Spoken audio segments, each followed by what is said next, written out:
Hello students, welcome to EPG Pathshala. I am Dr. Anjali Sharma from University of Delhi.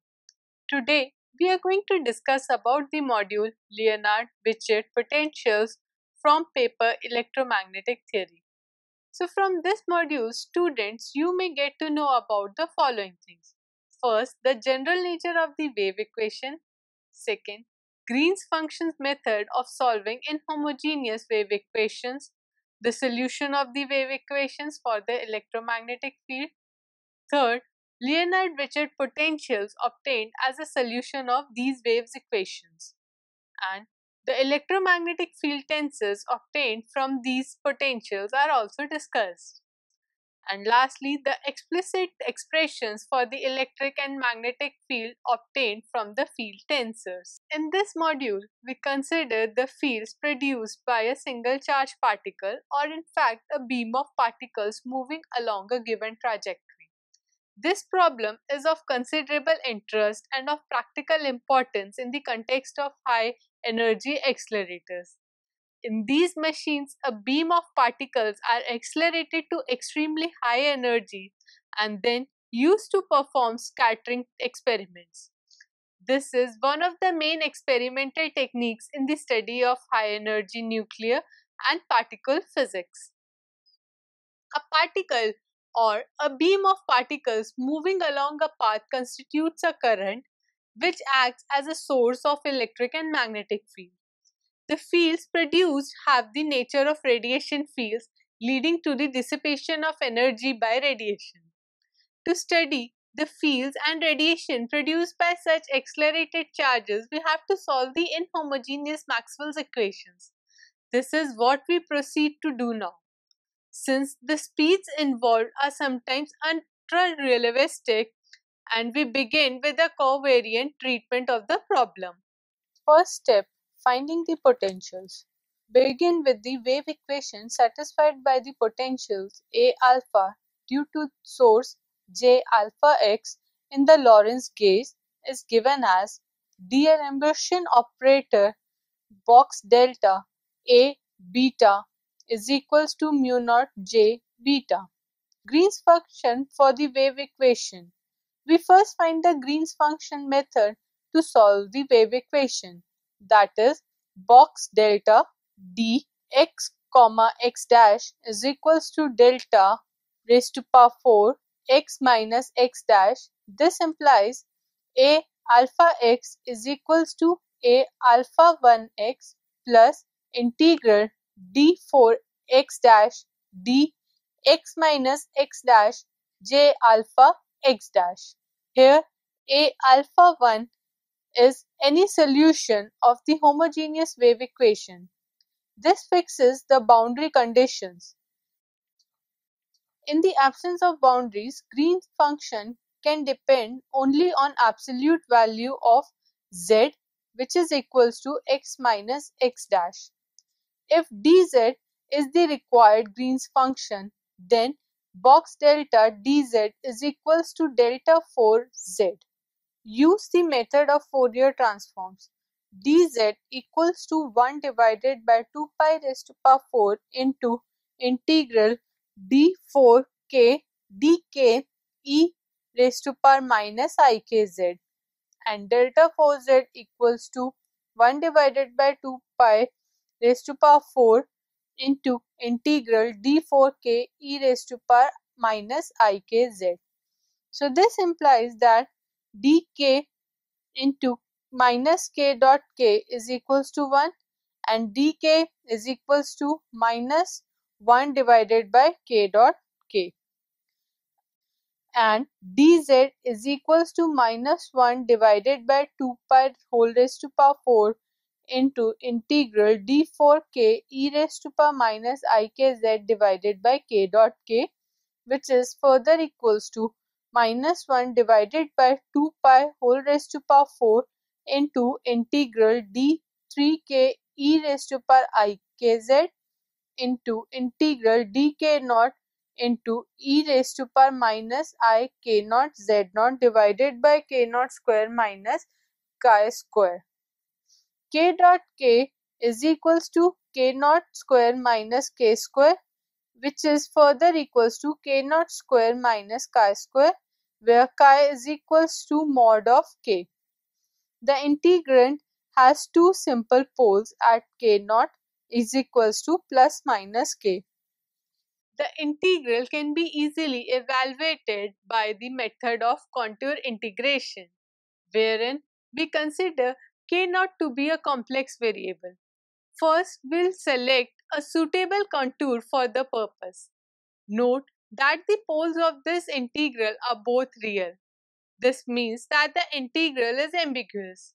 It can be assigned any of several problems values depending on how we chose to evaluate it. Green's function with different behavior are obtained by choosing different contours of integration relative to poles. Or equivalently, we can shift the poles away from the real axis by assigning a single imaginary part to k naught. In the end, we take the limit such that the poles return to the real axis. Let us choose the contour to be shifted slightly above the real axis. To open contours from minus infinity to plus infinity, we may close at infinity with a semicircle in the lower or upper half plane depending on the sign of z0 in the exponential. For z0 greater than the exponential, e raised to power minus I k naught z0 tends to infinity in the upper half plane and exponentially to 0 in the lower half plane. Therefore, in order to use the residue theorem to evaluate the integral, the contour must be closed in the lower half plane. Similarly, for z0 less than 0, the contour has to be closed in the upper half plane. Thus, for z0 less than 0, the two singularity then lies out the contour since they have been shifted above the real axis and the integral is 0 here. Regarding k naught as a complex variable, the integral over the closed contour can be written as integral from minus infinity to plus infinity d k naught into e raised to power minus I z naught k naught divided by z naught square minus chi square, which is equals to limit epsilon tending to 0, then minus 2 pi I into real part of s into e raised to power minus iota z naught k naught divided by k naught minus chi minus I epsilon whole into k naught plus chi plus I epsilon is equals to minus 2 pi sine chi z naught divided by chi. So for z naught less than 0, we have integral from minus infinity to plus infinity d k naught e raised to power minus I z naught k naught divided by z naught square minus chi square equals to 0, which implies that dz is equals to theta z naught divided by 2 pi whole raised to power 3 into integral d3k e raised to power I k dot z whole into sine chi z naught divided by chi. So now change over to spherical polar coordinates so that dz equals to theta z naught divided by 2 pi whole raised to power 3 into integral 0 to infinity chi square d chi into integral 0 to pi sine theta d theta into integral 0 to pi d phi e raised to pi I chi r cos theta sine z naught chi over chi. And this is further equals to theta z naught divided by 2 pi square r into integral 0 to infinity d chi sine z naught chi into sine r chi, where r is equals to mod of z, which is equals to mod of x minus x dash. Next, use integral representation of the delta function and we'll get drz equals to theta x naught minus x naught dash divided by 4 pi r equals to delta x naught minus x naught dash minus r, minus delta of x naught minus x naught dash plus r, and z equals to x minus x dash, which implies that z naught equals to x naught minus x naught dash, and mod of z equals to mod of x minus x dash equals to r. Finally, we notice that because of the theta function, x naught should be greater than x naught dash, which implies that x naught plus r should be greater than x naught dash, and therefore the second delta function does not contribute. So thus dr x minus x dash equals to theta x naught minus x naught dash divided by 4 pi r into delta x naught minus x naught dash minus r, which is further equals to 1 divided by 2 pi theta x naught minus x naught dash into delta x minus x dash square. Here suffix r on the Green's functions refers to retarded. This Green's function is called the retarded or casual Green's function because the source point time x naught dash is always earlier than the observation point time x naught. This is in accordance with the causality, one of the fundamental principles of physics, and the states that cause always precedes the effect. So we had chosen the contour to be slightly below the real axis. The result would have been the advanced Green's function, that is dA x minus x dash is equals to theta of minus x naught minus x naught dash divided by 4 pi r into delta of x naught minus x naught dash plus r whole equals to 1 divided by 2 pi theta of x naught dash minus x naught into delta x minus x dash square.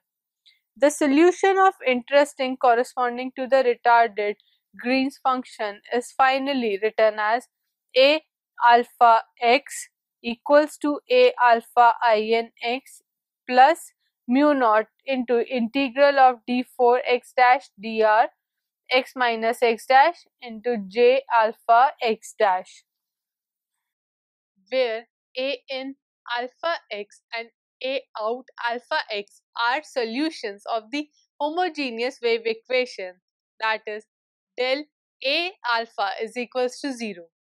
So now here the retarded Green's function is used.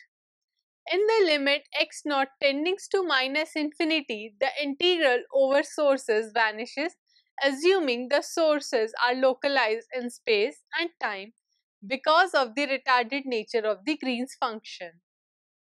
We see that the field potential A in alpha x has the interpretation of incident or incoming potential specified at x naught tends to minus infinity. Similarly, in other equation with the advanced Green's function, the homogeneous solution A out alpha x is the asymptotic outgoing potential specified for x naught tending to plus infinity. The radiation fields are defined as the difference between the outgoing and the incoming fields. Liénard-Wiechert potentials. We will now stick to the retarded Green's function, the one we need to calculate the fields for source consisting of a charge moving along a given trajectory. We begin with the expression for the four potential in terms of the Green's function. So rho x dash t is equals to E delta x dash minus RT, and j x dash t equals to E V into delta x dash minus RT. So write position and velocity 4 vectors as function of proper time tau, then j alpha x dash equals to EC into integral d tau v alpha tau del 4 into x dash minus r tau, and a alpha x equals to mu naught integral d4 x dash into 1 divided by 2 pi into theta x naught minus x naught dash into delta of x minus x dash square into EC into integral d tau v alpha tau del 4 of x dash minus r tau, which is further equals to EC mu naught divided by 2 pi into integral d tau v alpha tau theta x naught minus r naught tau into delta of x minus r tau square. The remaining integral gets contribution from points satisfying x minus r tau square is equals to 0. This light condition and the theta function ensure that there is only one point, tau naught, on the backward light cone that satisfies this condition. On using the delta function relation, delta of fx equals to summation over I of del x minus x dash divided by mod of df by dx of x minus xi. So we obtain a alpha x equals to mu naught EC divided by 2 pi into integral d tau into v alpha tau theta x naught minus r naught tau into del of tau minus tau naught whole divided by d by d tau of x minus r tau whole square. Further, d by d tau of x minus r tau whole square is equals to 2 of x minus r tau beta, d by d tau of x minus r tau beta equals to minus 2 into x minus r tau beta into v beta tau, and a alpha x equals to mu naught c divided by 4 pi into e v alpha tau divided by v into x minus r tau, with tau equals to tau naught. These potentials in their various forms are called Liénard-Wiechert potentials. The familiar scalar and vector potentials. Tau naught is the solution of light cone condition, that is x naught minus r naught tau naught equals to a mod of x minus r tau naught equals to r, which implies that v of x minus r is equals to v naught x naught minus r naught tau naught minus v of x minus r tau naught equals to gamma cr minus gamma v dot r equals to gamma cr into 1 minus beta dot n cap. Phi of xt is equals to mu naught c square by 4 pi into e divided by r into 1 minus beta dot n cap ret, and a xt is equals to mu naught c divided by 4 pi into e beta divided by r into 1 minus beta dot n cap ret. The square bracket with the subscript RET means the entire expression must be evaluated at the retarded time R naught tau naught equals to x naught r. For non-relativistic motion, these reduce to the well-known forms for the scalar and vector potentials. The electromagnetic fields, that is F alpha beta equals to del alpha A beta minus del beta A alpha, can be obtained from any other form of A alpha that we have derived above, but it is more convenient to begin from the other form that we started with. The derivative del alpha acts on the space-time coordinate x, which appears inside the theta and delta functions. Let us look at the one of terms delta alpha a beta first. So delta alpha a beta of x equals to E c mu naught by 2 pi into integral d tau u beta tau del alpha into theta x naught minus r naught tau into delta x minus r tau whole square, and del alpha into theta x naught minus r naught tau is equals to 0 for alpha equals to 1, 2 or 3, and delta naught into theta x naught minus r naught tau equals to delta x naught minus r naught tau. Hence, del of alpha theta x naught minus r naught tau into del x minus r tau whole square equals to del x naught minus r naught tau into del x naught minus r naught tau whole square minus r square equals to del of minus r square equals to 0. This implies that del alpha a beta x equals to EC mu naught by 4 pi into integral of d tau v beta tau theta of x naught minus r naught tau into del alpha of delta x minus r tau whole square. Let f is equals to x minus r tau whole square equals to x minus r tau raised to power beta into x minus r tau beta.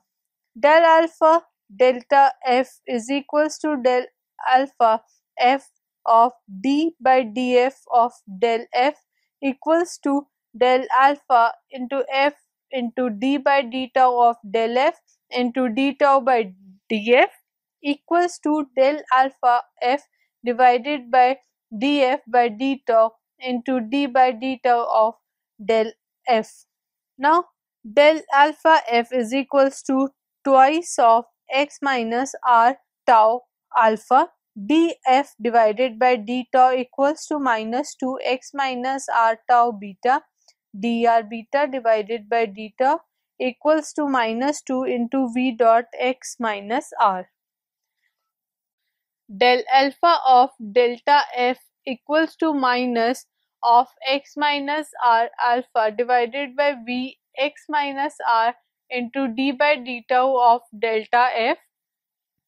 Del alpha a beta x equals to minus e c mu divided by 4 pi into integral d tau v beta tau into theta x naught minus r naught tau into x minus r alpha divided by v dot x minus r into d by d tau of del into x minus r tau whole square.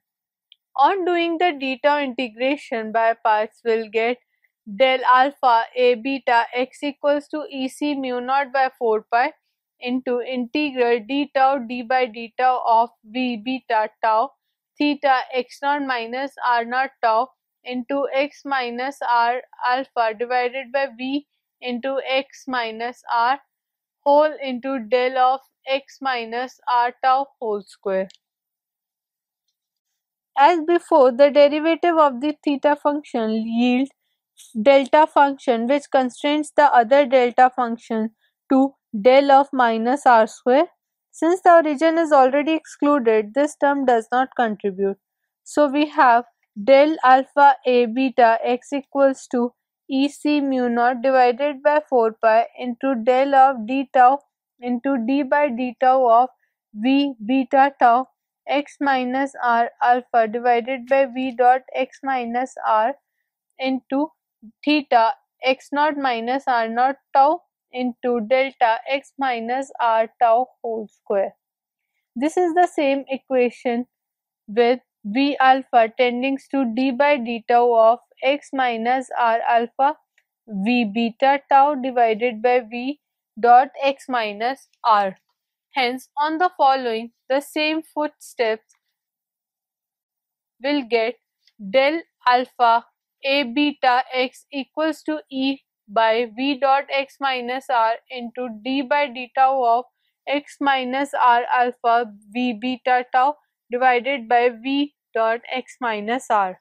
This implies that f alpha beta x equals to c mu naught by 4 pi into e by v dot x minus r d by d tau of x minus r alpha v beta tau minus x minus r beta v alpha tau divided by v dot x minus r.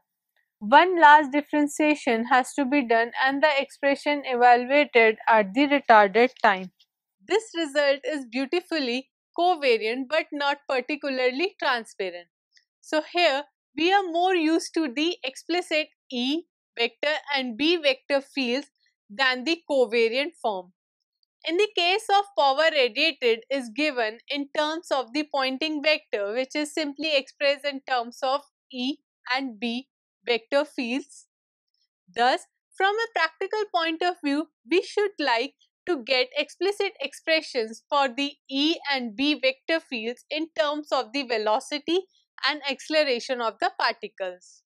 To obtain the results in non-covariant but more familiar form, we'll perform the differentiation of the above equations and we'll get f alpha beta x equals to c mu naught by 4 pi into E divided by v dot x minus r whole square into d by d tau of x minus r alpha v beta tau minus x minus r beta v alpha tau minus E divided by v dot x minus r whole square into x minus r alpha v beta tau minus x minus r beta v alpha tau into d by d tau of v dot x minus r. So now x minus r raised to power alpha equals to r comma r n cap and v alpha equals to gamma c beta. So dv naught by d tau equals to gamma d by dt of gamma c equals to c gamma raised to power 4 into beta dot. dv by d tau is equals to gamma into d by dt of gamma v equals to c gamma raised to power 4 into beta dot into beta plus c gamma square into beta dot d by d tau of v dot x minus r tau is equals to d by d tau of v alpha x minus r tau alpha equals to dv alpha by d tau x minus r alpha minus c square.